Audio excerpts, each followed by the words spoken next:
Hi, Seeja, we are live now. Tell me, how are you? Fine, Ranjini, how are you? Nice to see you. Yeah, I just took a short nap before just waking up for this call, Oh, this meeting. that is the beauty But of living then, in different places. Yeah. this was wonderful. We have been planning for a long time, I think months, and Yep. finally we have made it. So welcome to my show. And Shija, tell the viewers like, who are you? Where are you from? Give us a background of what Sure. kind of work you are doing, and tell us something about yourself. Um, well, thank you for this opportunity, Ranjini. Let me start with that. Okay, so I live in Dallas, United States, and I've been here for the last 20 years. I'm originally from India, grew and brought up in Mumbai Chi Mulgi, I should say. But my parents are from Kerala, so I'm very, very like biased for people who are from Kerala because I'm from there and I know you are from there. And it's such a Yeah. pleasure and honor to be with you in this conversation. Yep, I'm a mom to a 10-year-old boy. Um, I'm a human resource professional. I did my education in India and then came for my higher studies, a master's program, and then went to a PhD to different universities in the US, and precisely from Texas A&M and University of North Carolina. So that's where I did and my studies, and chose to stay back in Texas because I went to that university and it really impacted my life, my views, and the values were very, very similar to what I brought with me from back home.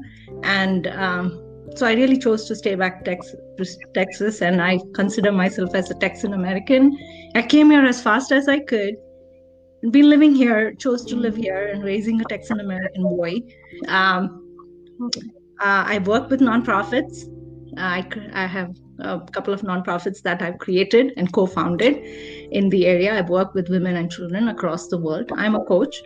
I do coaching because HR, human resources, really in as a generalist or as a specialist or whatever you call it, or as a consultant in different. I've worn different hats, worked in universities, different industries across the world, actually in India and now in the US, and bring that experience to my job, to my personal and professional life, to be precise. So, yeah, that's something Wonderful, little wonderful. about me. Thank you. Yeah, so there's lots in common other than we being Malayalis and brought up in Maharashtra. So that's so much common. We are married to a Marathi. That is that Yes, is another yes. common. Husbands are. My husband is a Maharashtrian too. We are from.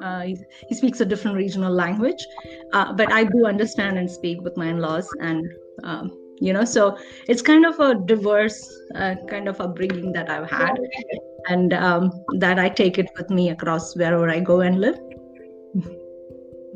You remember our first conversation? There was so much in common. I was like, how could I meet this person? Like, Yeah, I remember. background and the kind of love we have working with people and doing the non-profits and so much in common. So much in And the same common. So, language, right? We speak the same language across the world. So, hey, what can I say? I yeah. really enjoy meeting you and working with you, Ranjini. It was an amazing opportunity, and I was like, wow. I wish I was somewhere close by, but I think technology helps us to connect and be close. So I love that part about it. I think it's been 3 years we have been together for different reasons, and no, it's a journey that we have been together, and we come across so many groups and organizations and meetings. Like, hey, you are there. I'm all over the place, and I'm like, oh, Ranjini is there too. What can I say? This Malayali women are like all over the place. crazy. No offense to everybody who's not Malayalis, but yes, there's something there. I think it's in our genes. I don't know, but there's something there for sure. Yeah. So that's, I don't know what is the previous janmam of us, but we keep crossing our path all the time. Absolutely. And that's no, that's amazing. I think there's lots common in both of us. So let's put it that way. And tell us about the work that you're doing as a coach. And I want to know from you, like, because me being a leadership coach, I am really looking at what qualities that made you, become a leader, or something that is there from your childhood that you could acknowledge or identify, because there are certain attitudes or abilities or skills that we nurture from our childhood. Mhm. And that becomes a source of the success, or the the diversity of experiences, and the achievements that you have. So tell me, in your point of view, what do you think, what are your strengths as a leader? Like, if you want to educate your son, like, you want to inspire, motivate him. He's becoming a teenager now. Yes. So you may be looking at those abilities and skills in him, and that he can nurture, to become the adult he wants to become. Sure. So Wow, that's a very loaded question, Ranjini. Well, if I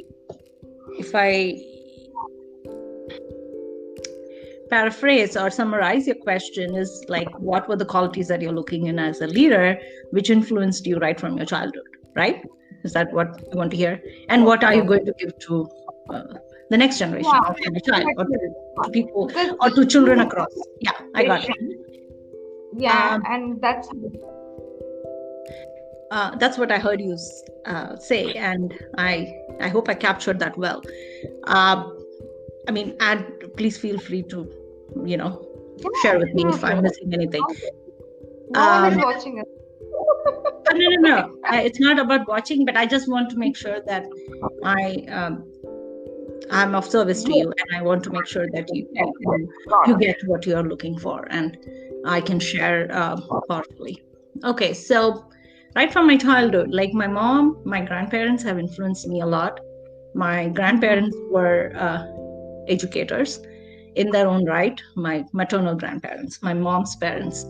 My mom's mom was the first woman in her village who could get an education, because my great grandparents believed in that a women get educated, and she was one of the first women in our in the village who, or in the part of the place where she grew up in Kerala, where she went to Loyola College Madras. That was the famous college then, and even now it has its name, and it was during the British rule, and India was the British colony. She got the education, and she came back to be educator. Both my grandparents, my grandfather and my grandmom, they set up schools in our place, and they taught, and they've taught many generation of kids, and that was so much which inspired me and influenced me right from the time I was growing up. My mom was first in her family to be a working mom, a 9 to 5 or a job which she had and which she kept until she retired. But it came with a price, right? Because they say women are empowered. They are so, but the generation that I grew up, or what my parents and my grandparents did, they broke so many stereotypes as being a woman, and that inspired me a lot. I think as children, we observe our parents or our grandparents as we grow up. I know my son observes me, that's for sure. So I know for sure subconsciously we really get to be with that kind of people and that kind of conversations. I had a room full of books when I went to my mom's house in Kerala. My grandfather was a homeopathy doctor too. So he practiced and he read a lot, and he really gave us that window to the world that reading can bring, what living with what it is to be with some other people through our books. And in those days we didn't have Google or anything. We just had to go to a library, pick up a book and read. And even for many years, even me, when I was growing up, and that inspired me the most, to be the person who can be a torchbearer. So what I got was, yeah, I grew up like life was not like a smooth sail. We were like upper middle class family. My parents really grounded us to that we get an education. We are not going to be not going to be like get into our head the money that we have or we can show off. That was not something that my parents taught me.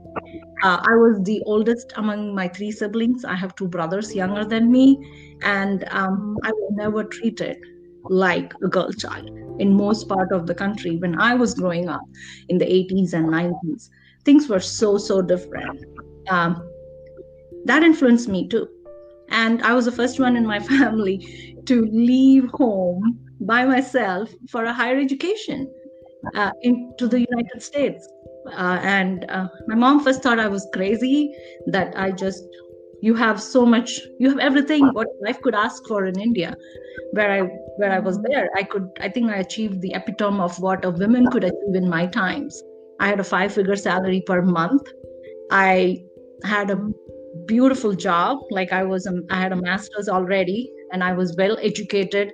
I was one of the 2 women in my organization, which were the only 2 women.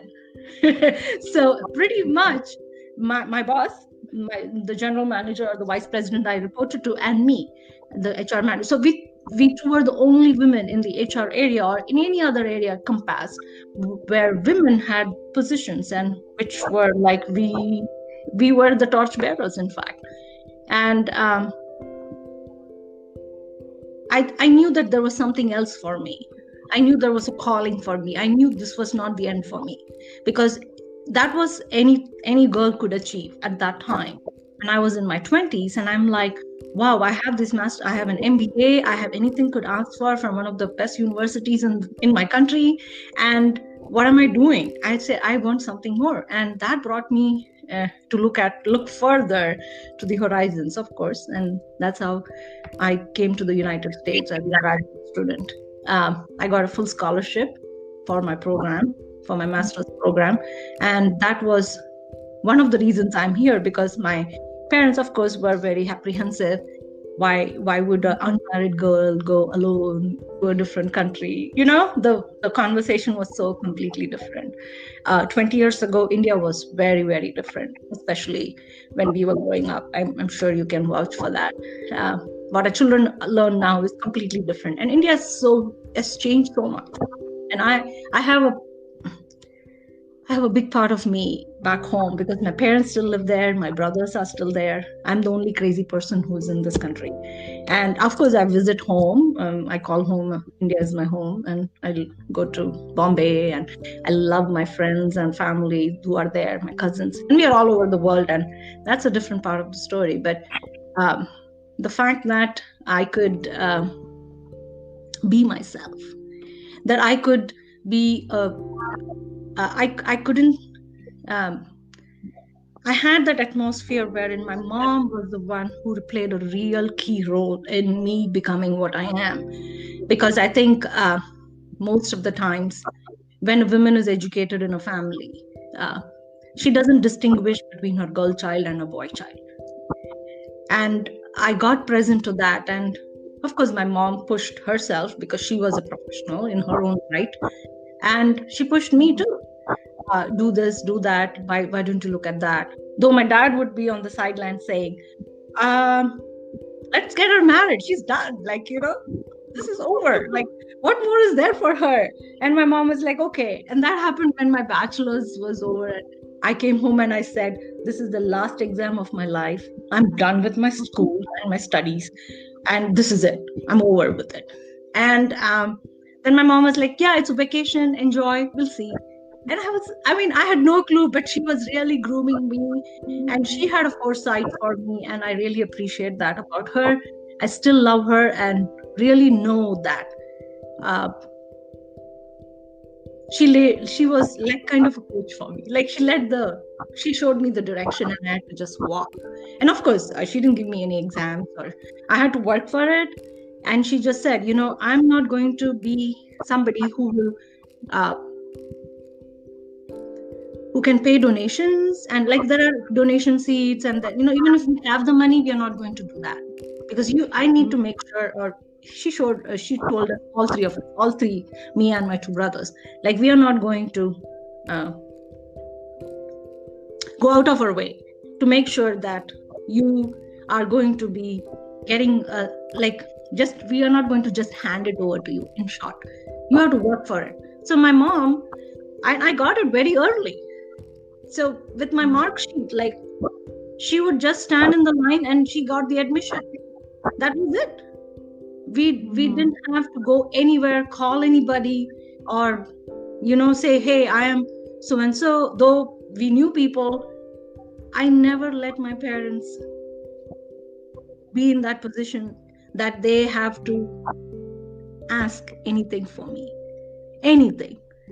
And because I was always a topper, they didn't have, and I could pick the college or the university that I wanted to go. And my mom would say, okay, you want to go here? Yes. She was there, pay your fees, and you're ready to go. And that was what I had it right from my childhood.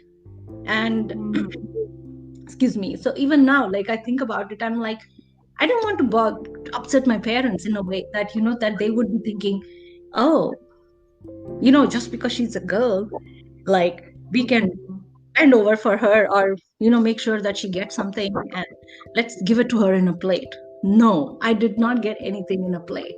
I had to really, really prove myself. And that is what I've done all my life. And I think that makes you a leader in a way, if you ask me. Knowingly or unknowingly, those kind of qualities brought me and made me, or I became the person that this was it. I love working with people.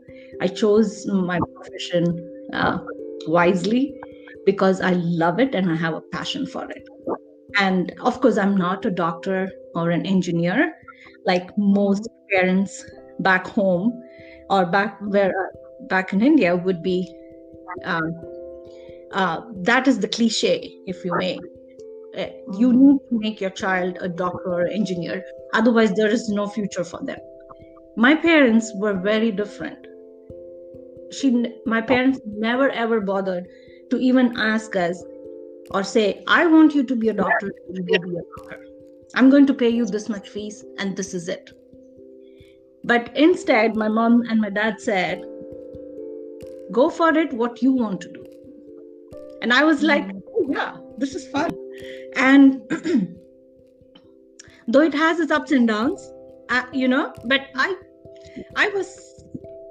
I never thought about anything else other than my career, my education. And I was so freaking focused on that. Sorry, my language.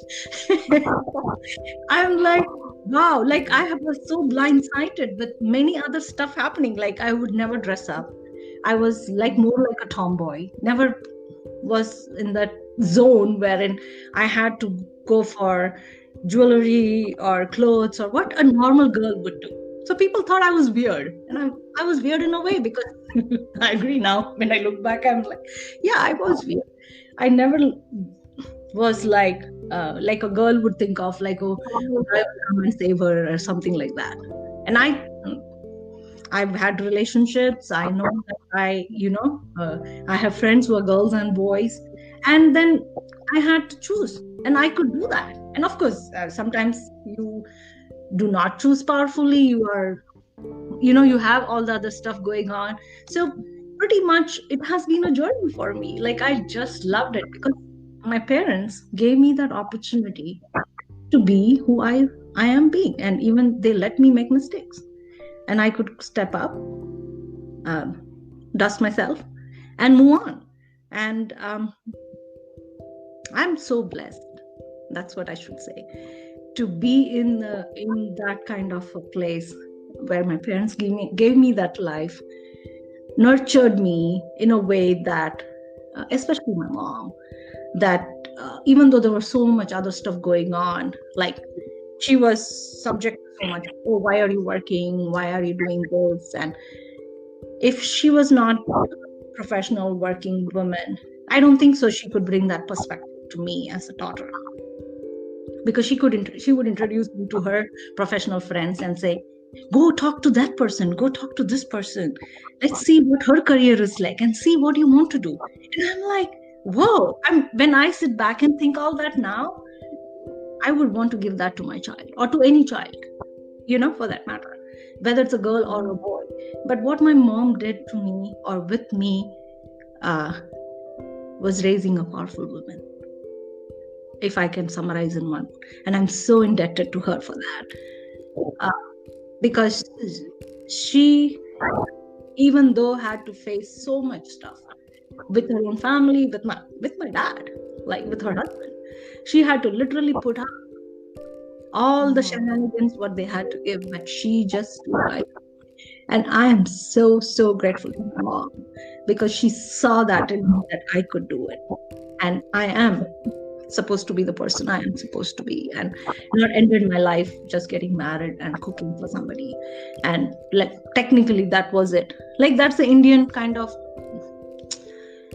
pathway, the normal path, and I took a different path. And I think my mom.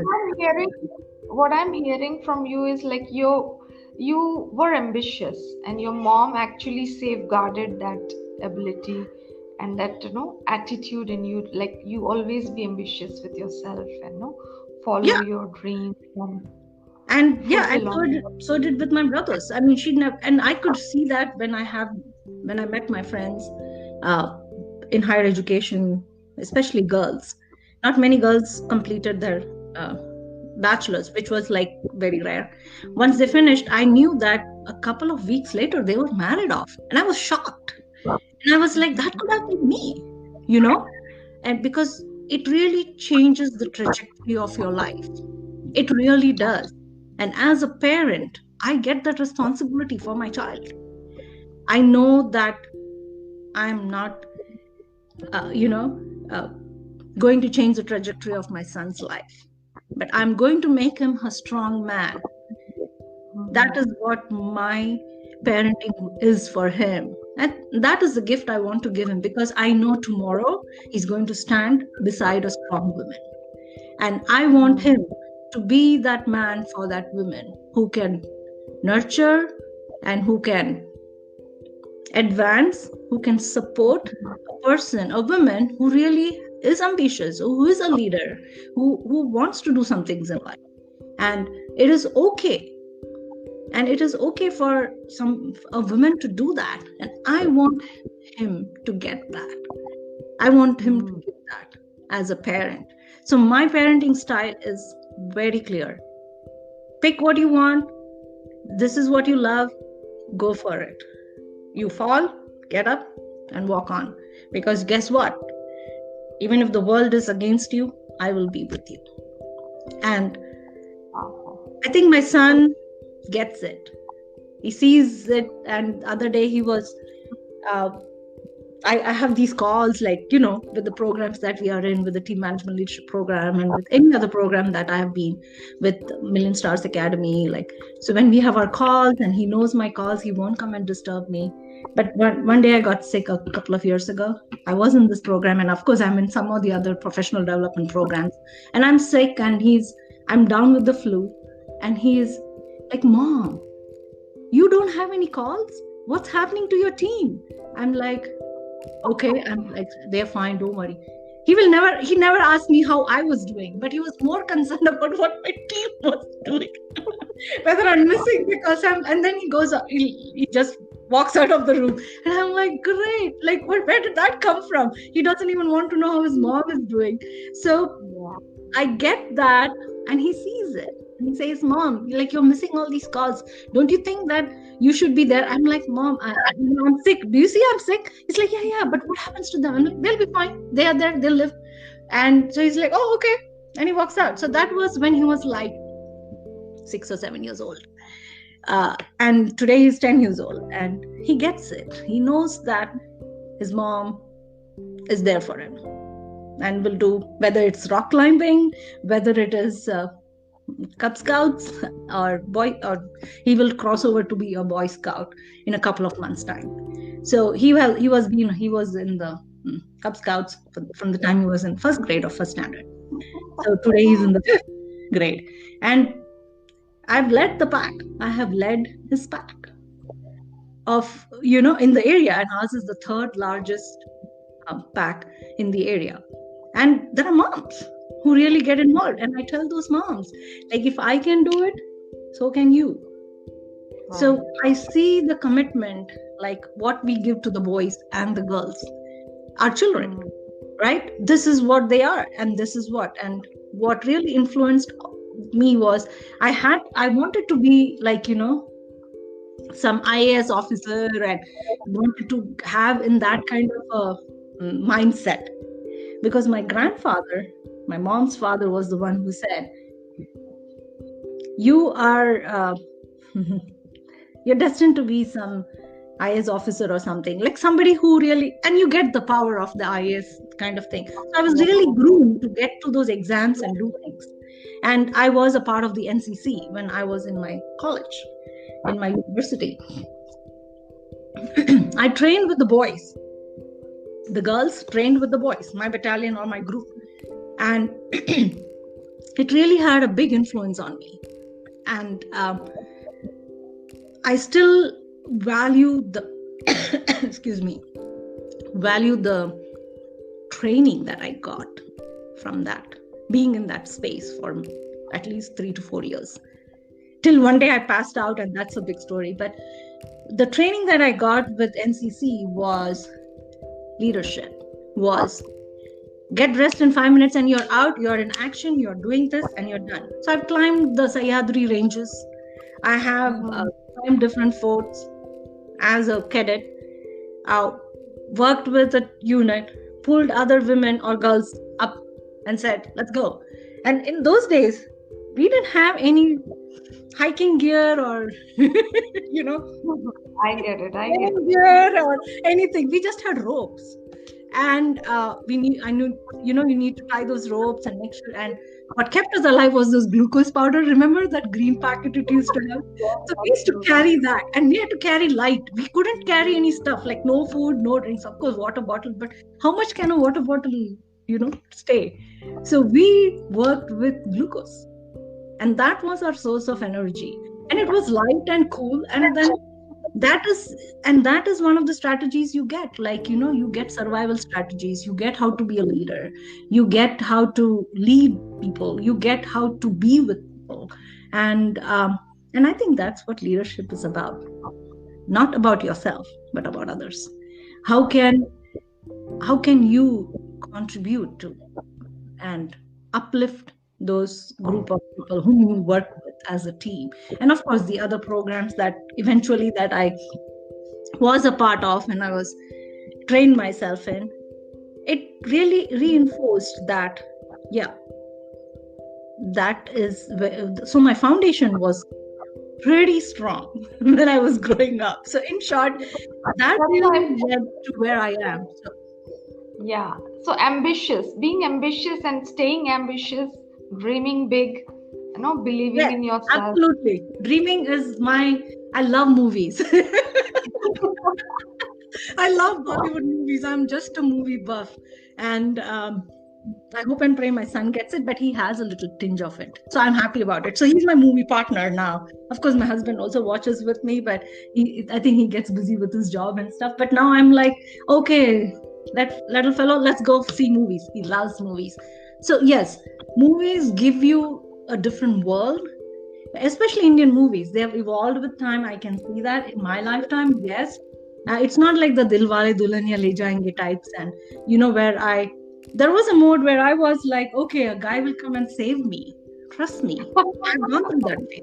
Yeah, I have even gone through the phase where, I mean, of all doing all this, Ranjini, like, I know I did all this, what I said, like, this is what I was trained for. But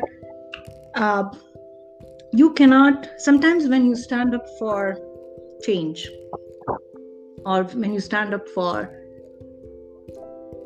choosing a different path, if you may, you still have a society to work with. Absolutely. And what made me do that was, so I was fun. Like, it was, I did all this. I had my education. I had a job. Now it's my job, like, to get married. So I had this arranged marriage kind of thing going on. So I used to dress a sari and bring chai to all the guys who came to see me. I'm sure there must be more than 20 of them who came to see me. And I'm not kidding you. It was so fun. Oh, I'm just like thinking, oh wow.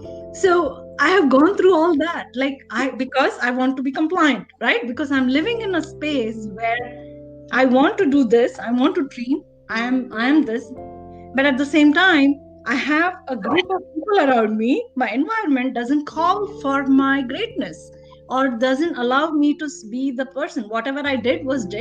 This was it.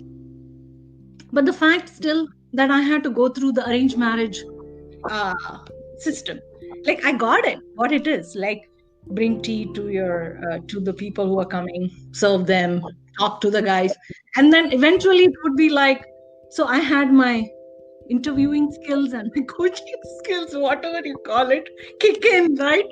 So I was like, okay, let's talk to these guys. And I was never a shy person, for at least when, if I talk to a stranger, I'm more or less comfortable. And I don't think so. That process made sure that, of course, I went through the process. It was a process, and I had no clue, and there was no manual for me, except my mom told me, like, okay, you can ask him questions. Like, I'm like, fine. She never told me what questions to ask, when to ask. I'm like, okay. And there was some trial and error there. There's no point in manipulating people, because this is not what it's all about, right? We find different people that way too. And then they came, oh, you need dowry, you do this. Oh, there's a lot of stuff, other thing happened. And I lost my head.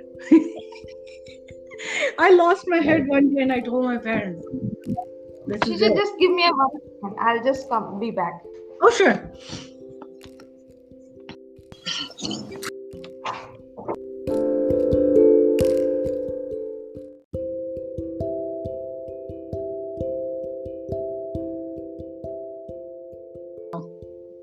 Huh? 12?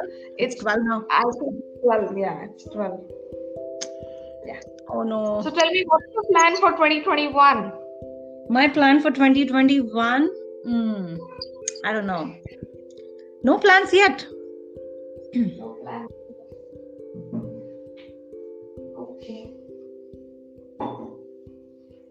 Okay. So let's wind up. And my last question to you is, what is the message you have for the women for 2021, for people who are, you being a coach, what are you creating, and what's the message that you have that you're working, what are you creating? So I am reinventing my career as a coach in 2021, and what the message I have for the women is that you can reinvent your career at any stage in your life. Age is just a number. It doesn't matter. And it should not define you, who you want to become. 2021, like, we had a crazy 2020 for sure. And 2021 is a place and a time wherein we really can get into the reintrospect ourselves and say, okay, what's there for me? What I really want to do? What is the path that I want to take? Whether I want to be financially independent, whether I want to be a person who wants to excel in my career, a person who wants to start a new business, whatever you have in your mind, if you set your heart to it, you can achieve it. So you are again allowing people to be ambitious no matter what. What's the year? What's the age? You go No, ahead with your. no, it's your life. You create your life, and you just have one life. I believe in that. And what are you going to tell your children? What legacy are you going to leave for them? What would they say tomorrow? Like, I know my grandparents is thinking that, okay, I never dreamt that I would share about them what they did, right? So tomorrow, if my child or my grandchildren would share about me, that would be the best gift that I could have. The legacy that we leave for our families, for our communities, for the country and the city that you live and work and you contribute to. It there is no end to it. You can do it everywhere, wherever you are. Wonderful, wonderful. So that's a powerful message, Seeja. You have shared a lot from your life, and no, it's about you've shared a lot about the impact of your family and the sacrifices, and there's lots in common, especially coming from a community and then you elevating yourself to move to a higher self and then living that space. No, there's a huge long journey, lot of Yes. roller coaster. Long journey, lot of learning, unlearning, and and when we talk about women here, I also want people to know that there is also contribution of men. We cannot undermine their contribution to us.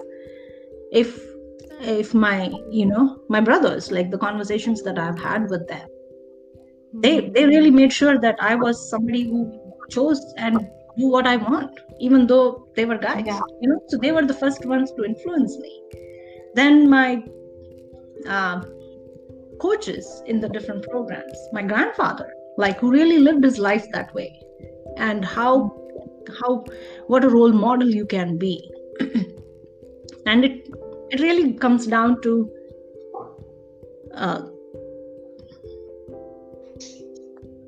I mean, people say that women is kind of somebody who can be kind of a subordinate role. We have our subordinate roles, and that's what is being second citizen. Yes, or I should say subordinate roles, like we do this and it's not important, and so what if you're a woman? If you're a woman, you can ask for less pay, less position, you're fine. That kind of a mindset.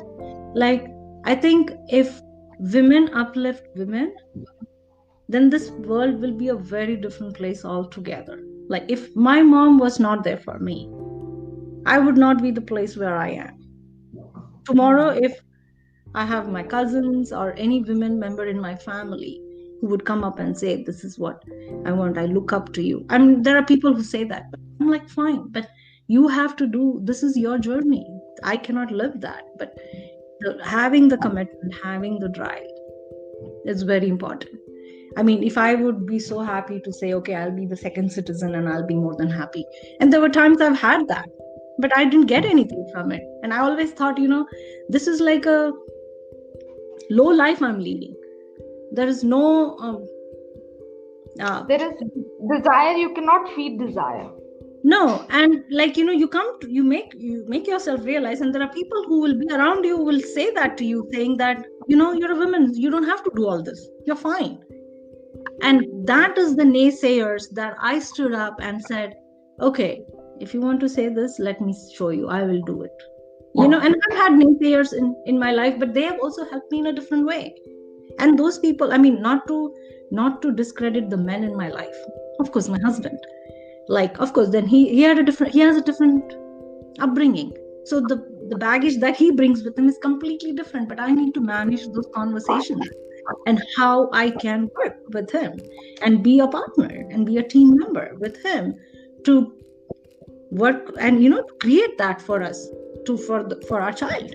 And that is powerful. And I think whatever the world says, whatever culture you're from, whatever part of the world you're from, whatever religion you follow, or there are so many do's and don'ts for women in every religion, every place. I first thought only Indian men were like that, but I think men over the world are the same.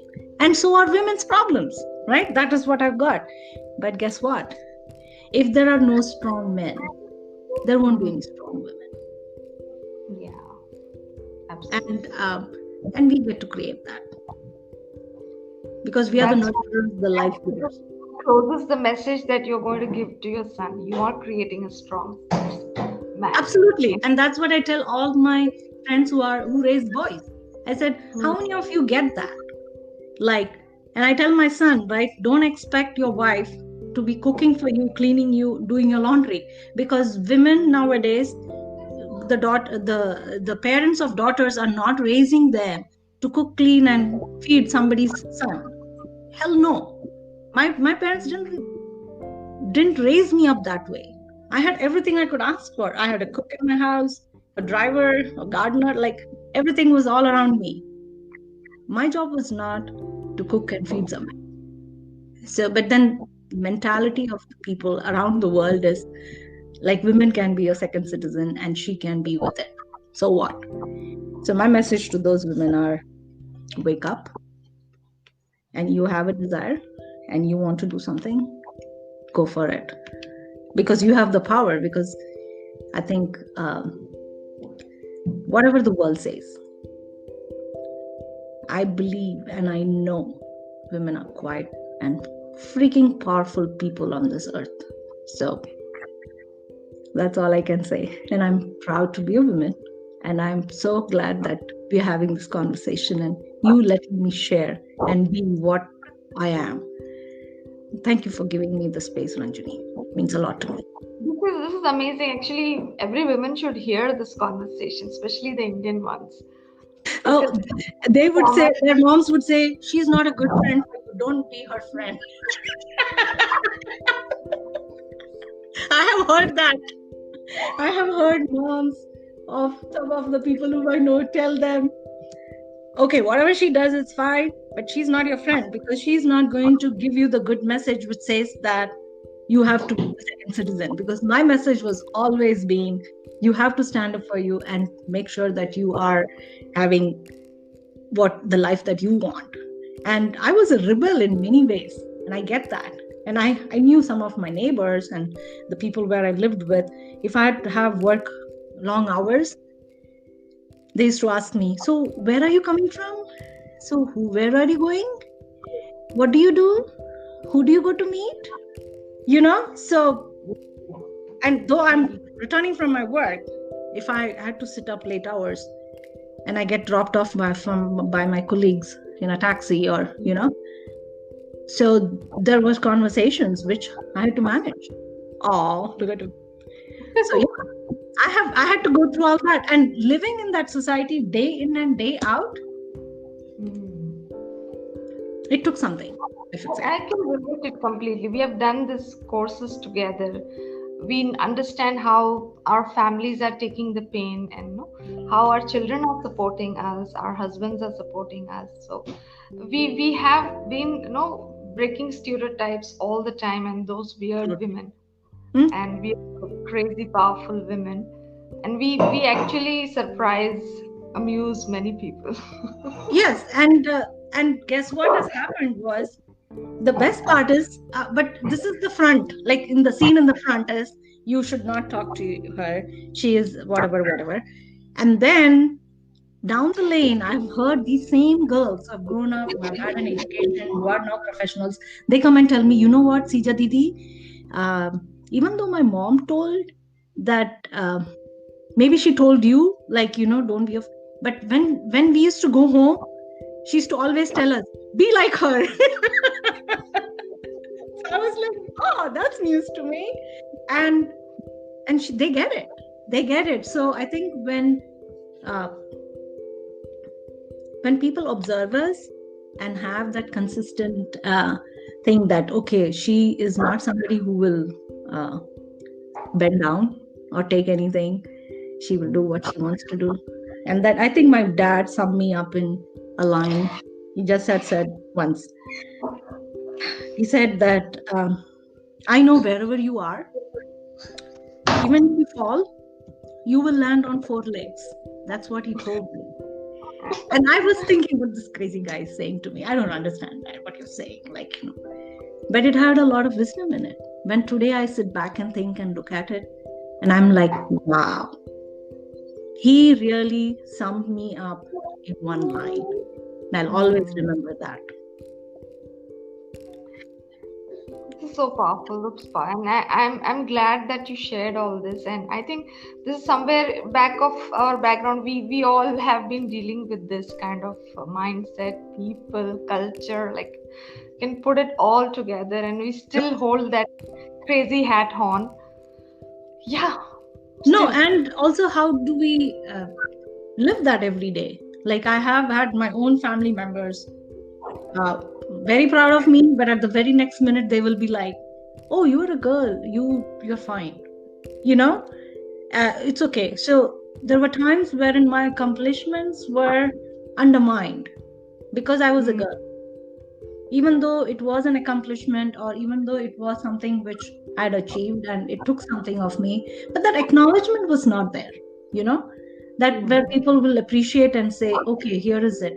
And that was one of the very reasons that I was like, I need to get to a culture, to a place where people will really appreciate who you are for what you are, not for that you are somebody's daughter-in-law or somebody's husband, somebody's wife, or somebody's sister, or somebody's daughter. And the United States is the best place for that. That brought me here, and I chose to live back because sometimes that I love my country, no offense to that. I still love where I grew up and was there.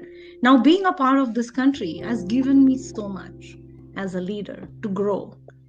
And people will not judge you. There will be nobody asking me, what time are you coming home? Or why are you coming home so late? What, how many children do you have? Why are you getting married so late? Who's your spouse? They don't care here. People just don't care anything about it. They just care about performance. They just care about productivity. You perform, that kind of mentality. But I think it also brings out like that balance. Like, where is the balance? If I'm only looking at only performance, only productivity, I'm not looking at my family, I do not care what people think. You also need both, So I have tried in this lifetime, and I will always be that person who will want to get the best of both the worlds. Because I know the value, the importance of having a family together close by.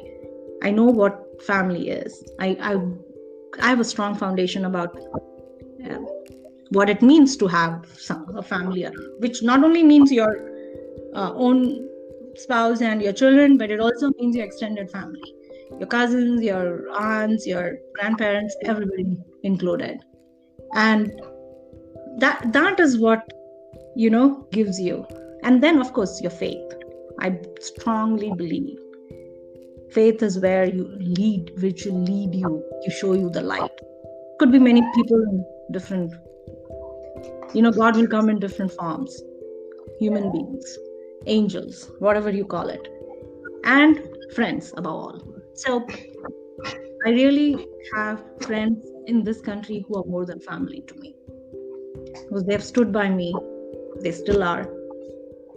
And me too. So we get to work with people from other parts of the world. I have a very good friend from Pakistan. I would never ever think when I lived in Bombay that I would have a friend from the Middle East or from Pakistan or from some country which we are so trained to think in a different way about people around. So my perspective took me to a place where I can look at and say, people are the same all over the world. And that is what I got leaving home with 2 bags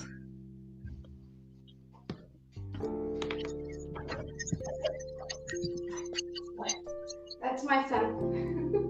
I know. He is keeping us entertained for sure.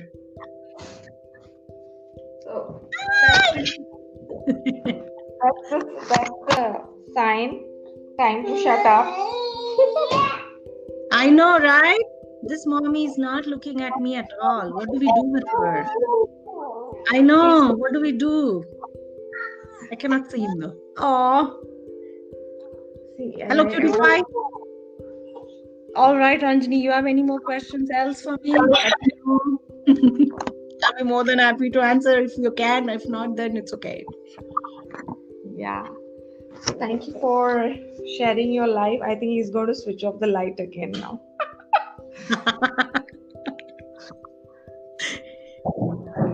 I know. He's now 2 years old, right, Ranjini? Or 3? Yeah. It's 2? Thank you, I think. No problem. Thank you for having me. And I appreciate your Can you say bye? Can you say bye? Okay. This party is going away. Okay, dear. Thank you so much for sharing the space with me and sharing a powerful message for women. And take care. Have a great evening. You too. Thank you. Happy holidays. And if we don't meet or see you, happy New Year to you and connect soon. Yeah. Thank you, dear. Take care. No problem. Take care. Bye. Bye-bye.